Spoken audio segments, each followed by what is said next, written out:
It had been 4 months since my sister's wedding when the call from the videographer came through. "Emmett, this is Tony Hart. I filmed Daisy's wedding in September. I need you to come to my studio. There's something in the footage you need to see before I deliver the final video to your sister." I was hunched over my desk that morning, flipping through a client's portfolio, a mug of coffee cooling untouched in my hand. "What kind of something?" He let the silence stretch just long enough that a knot formed in my gut. "I'd rather show you in person. Can you come today, this afternoon?" "Tony, just tell me what." "Please, Emmett, you need to see this first before Daisy does." Something in his tone made me stop arguing, a careful, deliberate wait, like a man holding something that might shatter or explode depending on how he set it down. "I'll be there in an hour." I ended the call and sat there, the portfolio forgotten, staring at nothing. What on earth could be hiding in my sister's wedding footage that demanded I see it before she did? Before we continue, let me ask you this. Have you ever uncovered something that turned your entire understanding of your family upside down? A hidden truth that rewrote everything you believed about your own life? Tell me about it in the comments below. And if stories like this one, tales of buried family secrets, second chances, and truths powerful enough to reshape everything, are the kind of thing you enjoy, go ahead and subscribe, tap that bell so you don't miss what's coming next. Tony Hart worked out of a small studio in northeast Minneapolis, wedged between a coffee roaster and a shop selling vintage furniture. I'd never set foot in the place. All the wedding planning, the vendor calls, the logistics had gone through Daisy. My job had simply been to show up, escort her partway down the aisle before handing her off to Dad for the rest, and fight back tears through the vows. The studio itself was compact but clearly run by a professional. Editing stations, monitors glowing, shelves stacked with hard drives, each labeled by date and name. Tony greeted me at the entrance. He looked to be in his mid-40s, temples going gray, and his eyes carried a kindness shadowed by something uneasy. "Thanks for coming," he said, gripping my hand. "I know this is strange, but I promise you'll understand why I called." "Okay." He guided me toward one of the editing bays, a big screen paired with 2 chairs, and motioned for me to take a seat. "I've been editing Daisy's wedding video for the past few weeks, taking my time to get it perfect. You know how it is. Couple waits months for the final product. Wants it to be exactly right." "Right.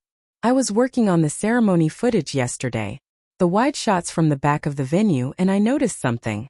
He opened a file and clicked. The screen filled with images from Daisy's wedding, then froze. Daisy caught mid-step down the aisle in her white dress, Dad at her side gripping her arm, tears on his face, a joy tangled up with grief because Mom wasn't there to witness it. "Beautiful ceremony," Tony murmured. "But look here." He switched to another angle, a wide establishing shot capturing the whole venue. Rows of seated guests, the arbor at the front, trees framing the outdoor space on either side. "I noticed something back there," he said, "behind that oak tree on the left, see?" He zoomed in gradually, pixel by pixel, until a partially hidden figure emerged from behind the trunk, standing well apart from the ceremony, watching. A woman. He pushed the zoom further. The picture grew grainy but stayed recognizable enough. Dark hair, a slight build, someone older, maybe 50, dressed in a plain navy dress. "I almost missed her," Tony admitted. "She kept to the back, apart from the crowd. But my camera was rolling through the whole ceremony, and she shows up in roughly 40 seconds of it." My heart rate climbed. Okay, so somebody was watching from the back. Could have been a guest running late? That's what I figured too at first. But then I found this. He pulled up an earlier clip from before Daisy's entrance, a shot of the empty seat reserved for family in the front row. Resting on the chair sat a framed photograph. Mom, Jennifer Duncan. Young, smiling, a picture taken close to 18 years back before their whole world came apart. Daisy had set it there herself, a small gesture to keep Mom present even in her absence. "I got footage of it," Tony explained, "all the little details, the flowers, the programs, family photos, the usual coverage. And then when I went back through the wide shots, I noticed." He brought up both images together on screen. The framed photo beside the woman lurking near the tree. "Take a look." I studied them both. The woman in the photograph, rounder cheeks, hair longer. The woman by the tree, older, thinner, her hair cropped shorter. But the eyes, the shape of her face, the way she carried herself. My breath caught in my throat. "I thought maybe she was a relative," Tony offered carefully, "an aunt, a sister, somebody who resembled her." But I wanted you to be the one to see it because if this is family and Daisy has no idea she was even there. I couldn't get a word out. Couldn't even move. I just kept staring at the two pictures side by side. That woman lurking in the background wasn't some distant relative. She was my mother. Emmett. Tony's voice came from somewhere far away. Are you okay? I forced a breath into my lungs. Can you play the clip? The whole thing? Of course. He hit play. Music swelled as the ceremony got underway. Guests rising to their feet. Daisy stepping into view at the back of the aisle, arm hooked through Dad's. And there, behind the oak tree, the woman shifted, just enough to come partly into view. She was crying silently, a hand pressed to her mouth, watching her daughter make that long walk. My eyes went blurry. I blinked hard against it. Emmett, Tony said, gentler now. That's your mother, isn't it? I nodded, still unable to speak. I figured as much, he continued. I wasn't certain, not until I saw that photo sitting on the chair. He hesitated. I'm sorry. Daisy mentioned her mom passed years back. I don't understand how she could. She didn't pass away. The words left my mouth flat, hollowed out. She vanished. 15 years ago. Nobody ever found her. We assumed she was dead. Tony's face went slack with shock. Oh my God. Yeah. He sat with that a moment. Emmett, I'm not putting this in the final cut. Not unless you tell me otherwise. I wanted you to know first. Because this changes everything, doesn't it? Yeah, it does. I couldn't tear my eyes from the screen, from the woman I'd believed gone, mourned, and slowly, painfully learned to exist without. She'd been right there. At Daisy's wedding. Watching from wherever the shadows would hide her. Alive. Can you send me that clip? I asked. Just that section. Hold off on giving Daisy the full video. I need time to work out what this means before she sees any of it. Of course. I'll email it over right now. Thank you, Tony, for calling me first instead of just cutting it into the video without a word. Of course. He looked at me, something like pity in his expression. So what happens now? I honestly don't know yet. That part was a lie. I already knew precisely what I intended to do. I was going to track her down. I sat parked outside Tony's studio for a solid 20 minutes. Engine off, phone resting in my palm. The footage sat waiting in my inbox. 40 seconds that confirmed my mother was still breathing somewhere in the world. Part of me wanted to call Daisy immediately, tell her everything, it was her wedding after all, her right to know. But I held off. Because if I dropped this on Daisy right now, while she was still off in Greece with Edwin on the honeymoon they'd waited ages for and had to postpone more than once thanks to work obligations on both sides, it would wreck her. She'd fly home that same day. She'd unravel. She'd want answers I couldn't yet give her. And Dad, if I told him before I understood any of it myself, no. I needed the full truth first before anyone else found out. I needed to understand why our mother had stood watching from a distance at that wedding, and why she never once stepped forward. The detective who'd originally handled her case was named John Richards. Word was he'd retired a couple years back, but I figured he'd still want to know what I'd uncovered. Detective Richards lived out in a quiet suburb south of Minneapolis, an address I dug up easily enough online. Retired officers rarely stay hidden if you know where to look. I called ahead rather than showing up cold. Richards. Detective Richards, this is Emmett Duncan. I don't know if you remember. Jennifer Duncanesson. I paused. You remember. I remember every missing persons case I never solved. Your mother's was one of them. What can I do for you, Emmett? I need to talk to you. About the case. Something's come up. A beat of silence. Something's come up after 15 years? Yes, sir. This about new evidence? Think so. Another pause, longer this time. Come by tomorrow. 10 a.m. I'll pull the old files. Thank you, sir. Don't thank me yet.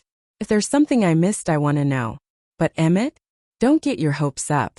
I turned that case inside out. If there was a lead, I would have found it. I understand. Privately, though, I doubted he had found anything, not because he hadn't looked hard enough, but because I don't think he'd known what he was actually searching for. John Richards had aged more than I remembered, grayer now, leaner, though his gaze hadn't dulled a bit. He brought me into his home office, everything arranged with military neatness, binders and boxes lining the shelves. I kept copies, he said, nodding toward a box sitting on the desk. Officially the case file is at the station, but I made my own set when I retired, the ones that stayed with me. He tapped it once. Your mother's case is one of them. You never stopped thinking about it. No, I didn't. He lowered himself into his chair and waved me toward the seat across from him. Now tell me what you found. I opened my laptop and showed him the clip. He watched without a word. When it finished, he leaned back and sat in silence for a long stretch. That's Jennifer. Yes, sir. At your sister's wedding 4 months ago. Yes. She was alive watching. Yes. He dragged a hand down his face. Jesus Christ. Detective, I think she's in witness protection. His eyes sharpened on me. Why do you think that? It's the only explanation. She wouldn't leave us without a reason. And if she couldn't tell us why, if telling us would put us in danger. Richards nodded, slow and thoughtful. I considered that possibility. Back then, right after she vanished. You did? Of course. I dug into her job, the accounting firm, spoke with her boss, her coworkers, asked if she'd stumbled onto anything off, any irregularities in the books. And? Nothing. Everybody described her as careful, honest, no red flags anywhere. But what if they lied? What if the firm was corrupt and covered it up? Richard settled back, studying me. Emmett, I went through that firm myself, pulled their records, checked their client list. Nothing illegal turned up. Or they buried it well. He allowed. But if Jennifer landed in Witsec, the feds wouldn't have breathed a word to me. Not to anyone. That's exactly the point of the program. Can you look into it? Make some calls? I'm retired. I don't have the access anymore. But you know people. He gave a faint smile. I know people. Will you help me? He glanced back at the screen, at my mother frozen mid-frame. Yeah, I'll help you because I never forgave myself for failing to find her. And if she's alive, if she's been out there this whole time, she deserves the chance to come home. Richard spent the next 2 days working the phones, old contacts within Minneapolis PD, friends over at the FBI field office, people who still owed him something. On the 3rd day he called. Emmett, come to my house. Now. I drove straight over. He looked worn out when I arrived, but there was a spark in his eyes, something close to vindication. Found something. What? Sit down. He said. I talked to an old friend at the FBI. Guy I worked with on a task force years ago. I asked him hypothetically if someone from Minneapolis had entered Witsec 15 years ago. September 2010. Female. Early 40s. And? He couldn't confirm anything officially.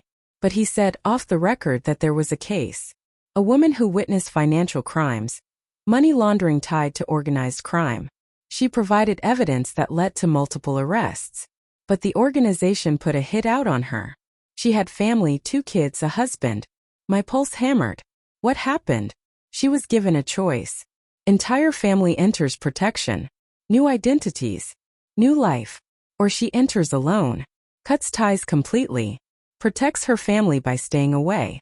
She chose to go alone because keeping her family in their life, school, friends, routines, was less traumatic than uprooting everyone. At least that's what she believed. My chest tightened until breathing felt impossible. Where is she? He wouldn't say couldn't. But Emmett Richards leaned in. If this is your mother, and I believe it is, she's been living under a different name for 15 years. Alone. Away from everyone she loves. To keep you safe. Safe from what? The people she testified against. The organization. They're powerful. Connected. And they don't forgive. Are they still a threat? Richards hesitated. My contact said the main players were arrested and convicted. Most are in prison now. But these things are complicated. There could still be associates, people loyal to the organization. So she's still in danger. I don't know. But if she came to Daisy's wedding, even briefly, maybe she believes the threat has lessened. Or maybe he paused, maybe she just couldn't stay away anymore. I sat there absorbing it all. My mother had spent 15 years hidden away inside witness protection, entirely alone, all to keep the rest of us safe. I need to find her, I said. Emmett, if she's in Witsec, the marshals won't tell you where she is. That's the whole point of the program. Then I'll make them tell me. Doesn't work like that. I don't care. She's my mother. She's alive. And she's been alone for 15 years thinking we hate her. I'm not letting her stay hidden anymore. Richard studied me for a long beat before pulling out a sheet of paper, scribbling something down and passing it over. A name. A phone number. Marshall Amanda Stone. Minneapolis Field Office. She handles WITSEC cases in this region. If your mother is in the program, Marshall Stone would know. Will she talk to me? I don't know. But tell her I sent you. Tell her it's about Jennifer Duncan. And Emmett? His eyes locked onto mine. Be prepared for the possibility that they won't let you contact her, even if you know she's alive. WITSEC rules are strict. I'll deal with that when I get there. Good luck. I left, climbed into my car, and dialed the number he'd given me before I'd even started the engine. U.S. Marshal Service, Minneapolis office. I need to speak with Marshall Amanda Stone. It's urgent. What is this regarding? Jennifer Duncan, witness protection. I'm her son. Silence, then hold please. Hold music droned on the line before a voice finally answered, composed and cautious. This is Marshall Stone. Marshall, my name is Emmett Duncan. Detective John Richards gave me your name. I need to talk to you about my mother, Jennifer Duncan. Silence again. Then, Mr. Duncan, I can't discuss active WITSEC cases. So she is in the program. I didn't say that. You didn't deny it either. Another gap of silence. Mr. Duncan. She was at my sister's wedding. 4 months ago. She was there watching from a distance and then she left. I have video proof. I need to know where she is. I need to talk to her. Silence stretched long enough that I thought the call had dropped.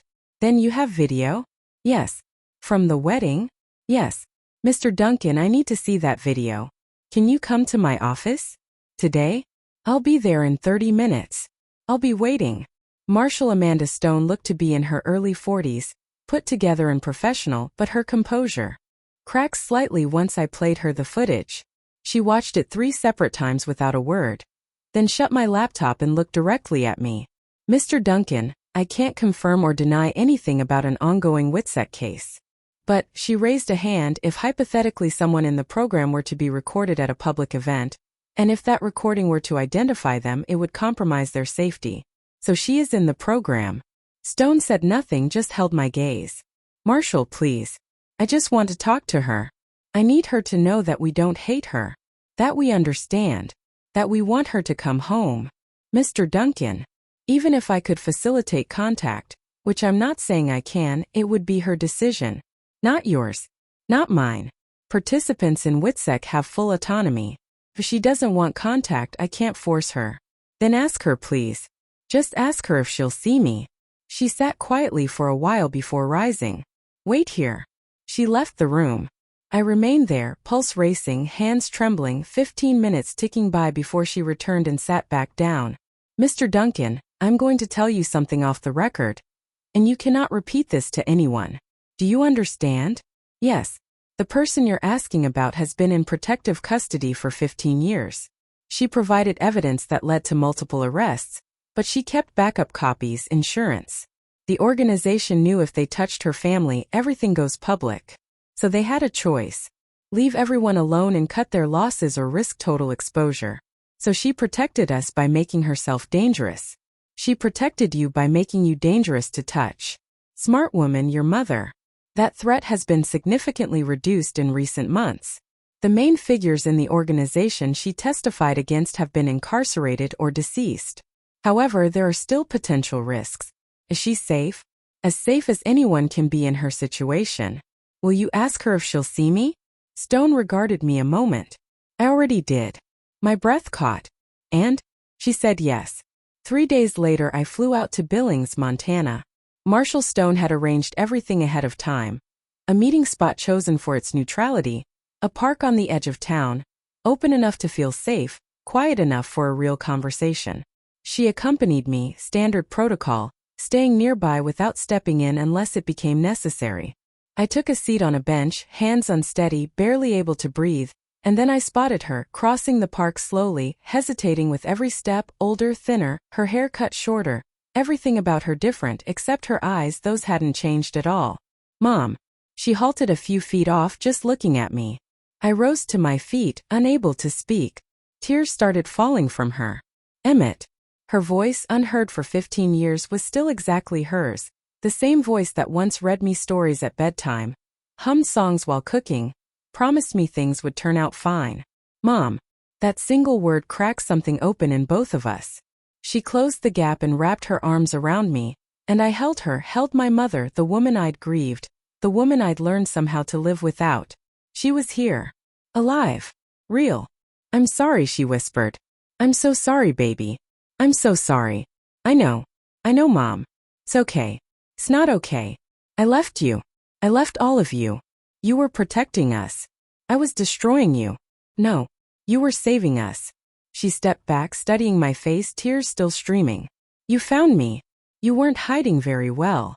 You came to Daisy's wedding. A laugh broke through her tears. I couldn't help it. I had to see her.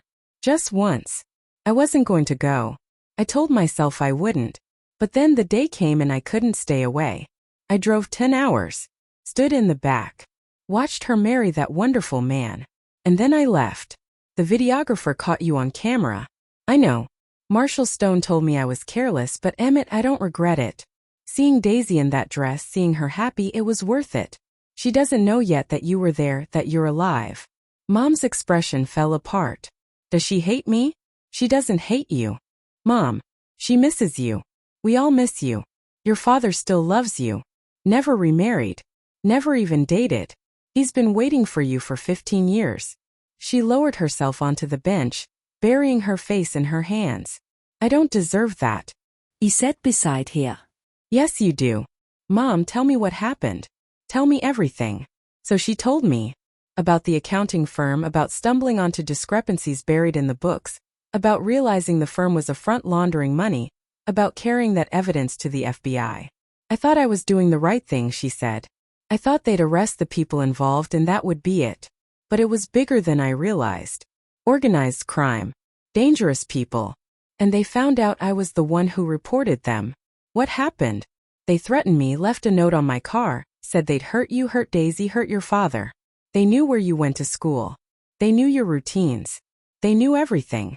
So the FBI put you in witness protection. They offered to put all of us in. New names, new city, new life. But Emmett, you were 14. Daisy was 11. Your father had his job that he loved. You both had friends. I couldn't take that away from you. I couldn't rip you out of your lives. So you left instead.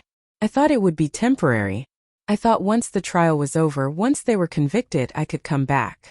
But the FBI said even after the convictions, there would still be associates. People who might come after me for revenge. They said the only way to keep you truly safe was for me to stay away. Indefinitely. For 15 years. For 15 years. She looked at me. Do you know what that's like? To know your children are out there growing up without you? To see their lives on social media through fake accounts I wasn't supposed to have and not be able to reach out? To miss birthdays and graduations and every single important moment? I can't imagine. I watched you graduate high school from behind a computer screen. I saw Daisy's college acceptance post. I saw your father aging alone and I couldn't do anything. I couldn't tell you I was alive. I couldn't tell you I loved you. I couldn't tell you I was doing this for you. Mom. And then Daisy got engaged and I saw her wedding posts and I thought this is it. This is my daughter getting married and I won't be there. I can't watch her walk down the aisle. I can't help her get ready. I can't be her mother on the most important day of her life. She was crying now, really crying. But I couldn't stay away. I had to see her. Just once. Even if she didn't know I was there. I wrapped an arm around her shoulders. She had a photo of you on the chair next to Dad. Front row. She wanted you there. Even if you couldn't be. She let out a sob. I saw it. I saw the photo. And it broke me. We stayed like that, mother and son, 15 years of distance stretched between us. Yet somehow in that moment none of it seemed to have passed at all. Mom, you can come home now. Marshall Stone said the threat level is low. The organization is gone. You're safe. Am I? Yes. And your father? Will he forgive me? He never stopped loving you. And Daisy? She'll need time. It's going to be hard. But Mom, she needs you. We all need you. She looked at me. You grew up, she said softly. You're a man now and I missed it. I missed all of it. Then don't miss any more. Come home. She fell quiet for a while then nodded. Okay. "'Kay, I'll come home." I called Daisy first. She and Edwin had only just landed back from the honeymoon. "Emmett, hey, how are you? We just got." "Daisy, I need you to come over to Dad's house tonight. There's something you need to know." "What? Why? What's wrong?" "Nothing's wrong. Just trust me. Come over. 7 p.m. Can you do that?" "Emmett, you're scaring me." "Don't be scared, I promise. Just come." "Okay. I'll be there." I ended that call and rang Dad next. "Emmett, Dad, I need you to be home tonight. 7 p.m. Don't make plans." "Why? What's going on?" "I'll explain tonight. Just be there." "Emmett, please Dad, trust me." Pause then. "I'll be here." Mom's flight back to Minneapolis was that same afternoon, everything handled by Marshall Stone, protective detail assigned until we could be sure the situation was secure. She checked into a hotel, unable to head to the house just yet, not before Daisy and Dad had been told. At 6:45 I pulled into Dad's driveway, the house we'd grown up in, the same house Mom had walked away from 15 years earlier. Daisy's car sat there already. She met me right at the door. "Emmett, what's going on? You're acting so weird. Let's go inside. I'll explain everything." Dad was waiting in the living room, worry etched across his face. "Emmett, what's this about?" I drew a breath, pulled my laptop out, and set it down on the coffee table between us. "I need to show you both something and I need you to watch it before I explain." "Watch what?" Daisy asked. "Just watch." I pressed play. Daisy's wedding filled the screen, the ceremony from a wide angle at the back. Daisy leaned in, puzzled. "This is my wedding. Why are you?" "Keep watching." The camera pushed in toward the oak tree, toward the figure lingering behind it. The woman. Daisy went rigid. Dad leaned forward, eyes locked on the screen. "Is that?" "Yes." The woman shifted slightly into full view, face visible now, crying, watching. "Oh my God," Daisy whispered. "That's Mom." "Yes." Dad rose to his feet, stepped nearer the screen, hand clamped over his mouth. "That's Jennifer." "Yes." Daisy spun toward me. "How is this possible?" "She's dead." "She's been dead for 15 years. "No, she hasn't." "Then where the hell has she been?" Daisy's voice climbed. "Where the hell has she been, Emmett?" "Witness protection." The room went silent. "What?" Dad's voice barely carried. "She testified against organized crime. They threatened to kill us, all of us. So she went into hiding to protect us." Daisy stared at me. "For 15 years? "Yes." "She's been alive for 15 years and didn't tell us?" "She couldn't. It was the only way to keep us safe." "I don't believe you." "It's true, Daisy." "It's you." "Then where is she?" "If she's alive, where is she?" I took a breath. "She's here in Minneapolis at a hotel. She wants to see you." All the color drained from Daisy's face. She dropped onto the couch, head in her hands. Dad simply stood there, staring at nothing. "I don't understand," he said finally. "I don't understand any of this." "I know. I'll explain everything." "But Dad, she never stopped loving you. She left to protect us, not because she wanted to." 15 years, Emmett. 15 years I thought she was dead." "I know. We had a memorial service. We buried an empty casket." "I know. And she was alive the whole time." "Yes." He sank into a chair, face in his hands. Daisy turned to me, tears cutting down her cheeks. "She was at my wedding?" "Yes." "She watched me get married and didn't tell me?" "She couldn't risk being seen. But she couldn't stay away either." "I don't know if I can forgive her." "You don't have to, not right away." "But Daisy, she's our mom. And she's been alone for 15 years. Don't you want to at least hear her out?" Daisy glanced toward Dad. "Dad?" He raised his head, eyes rimmed red. "I want to see her." "Are you sure?" "I want to see my wife." We reconvened at Dad's house the following day. Mom arrived with Marshall Stone along for support just in case. I answered the door. Mom stood on the step, nervous, terrified. More frightened than I'd ever witnessed her. "Hi," she said softly. Hi, Mom, come in. She crossed the threshold into the house she'd left 15 years prior, the house still carrying traces of her, the paint she'd once chosen, the photographs lining the walls, the furniture she'd picked out herself. Dad stood waiting in the living room. Mom froze when she saw him. They stared at one another across 15 years of silence. "Paul," she whispered. Dad's jaw tightened.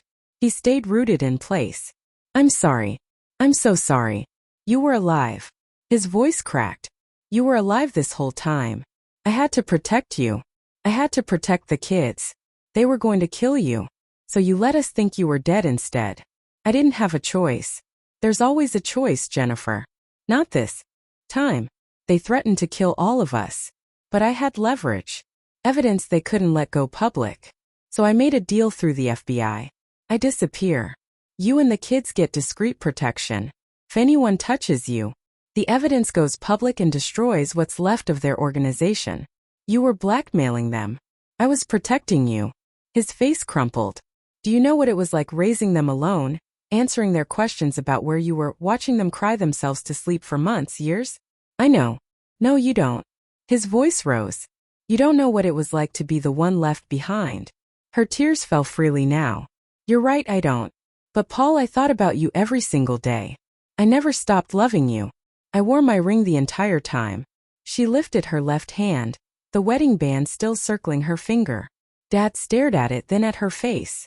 I never took mine off either, he said quietly, raising his own hand. Same ring. Still there after 15 years. She sobbed, stepping toward him. I'm sorry. I'm so sorry. If I could go back, if I could do it differently. But you can't. I know. Neither moved for a long moment. Years of grief and love and loss suspended between them. Then Dad crossed the last of the distance, wrapped her in his arms, and both of them broke down. I hate you, he murmured into her hair. I hate you so much for leaving. I know. But I never stopped loving you. I know. I don't know if I can forgive you. I don't expect you to. But I want to try. She pulled back to look at him. Really? Really? They stayed there, holding each other, and for the first time in 15 years, they looked once again like a married couple. Daisy showed up an hour after that. She walked into the room, spotted Mom seated on the couch, and stopped dead. Hi, baby, Mom said softly. Daisy didn't budge. Just stared. You were at my wedding. Yes. You watched me get married and didn't say anything. I'm sorry. Do you know how many times I wished you were there? How many times I cried because you weren't? Daisy. And you were there. You were right there. And you didn't come to me. I couldn't. If anyone saw me, if anyone knew I was alive, it would put you in danger. I don't care. I don't care about danger. I just wanted my mom. Mom rose and moved toward her, but Daisy stepped back. Don't. I can't. I can't do this right now. Daisy, please. No. You left me. You left me when I was 11 years old. Do you know what that did to me? Do you know how many years of therapy I've had? How many times I thought it was my fault? It was never your fault. Then whose fault was it? Mine. It was my fault. I made the choice. I left to protect all of us. You left to save yourself? No. Her voice hardened. I left to save you. They were going to kill you, Daisy. They knew where you went to school. They knew your schedule. They were going to hurt you to get to me. So I left. I gave up everything. My children. My husband. My life. To keep you safe. And I would do it again. Every time. Because you're my daughter. And I would die before I let anyone hurt you. I made a deal with them to disappear in exchange for your safety. Daisy stared at her, tears sliding freely. I missed you at my wedding. I know, baby. I had your picture on the chair next to Dad because I wanted you there so badly. I saw it. And it broke my heart. You should have been there, really there, not hiding. I know. Daisy wiped at her face. Mom drew her into a hug, and the two of them wept together. I stood in the doorway watching Dad beside me. We're going to be okay, he murmured. Yeah, we are. The months that followed weren't easy. Mom settled back into Minneapolis, renting her own apartment rather than rushing straight back in with Dad. They went to counseling separately and together, working through 15 years of trauma and separation. Daisy and Mom started meeting for coffee once a week. Some visits went well, others left Daisy in tears or fuming, but she kept showing up, and so did Mom. Dad and Mom began dating again, almost like starting fresh, and in a real sense they were. Marshall. Stone formally closed out Mom's WITSEC file. The danger had passed. The organization was finished. Mom could reclaim her real name, her real life. Jennifer Duncan was alive again. 3 months after her return, we gathered for a family dinner at Dad's place. All of us together, Mom, Dad, Daisy, Edwin, and me. It felt almost unreal having her there, passing her the bowl of potatoes, hearing her laugh at one of Dad's awful jokes, listening to her ask Edwin about his work in architecture. Like she'd never left. And yet nothing was quite the same as before because all of us had changed, had grown, had learned how to live without her. Now we had to figure out how to live with her again. 6 months after she came home, Daisy and I sat in her apartment helping unpack the last few boxes. She'd finally made the move back in with Dad, taking things slow until they both felt ready. Daisy pulled out an old photo album. "Look at this." I leaned in. Pictures from our childhood, birthday parties, holidays, school plays. Mom appeared in the doorway and noticed what we were looking at. "I took those with me," she said quietly. "When I left, I wasn't supposed to. Marshall Stone said I should leave everything behind. But I couldn't. I needed something to remember you by."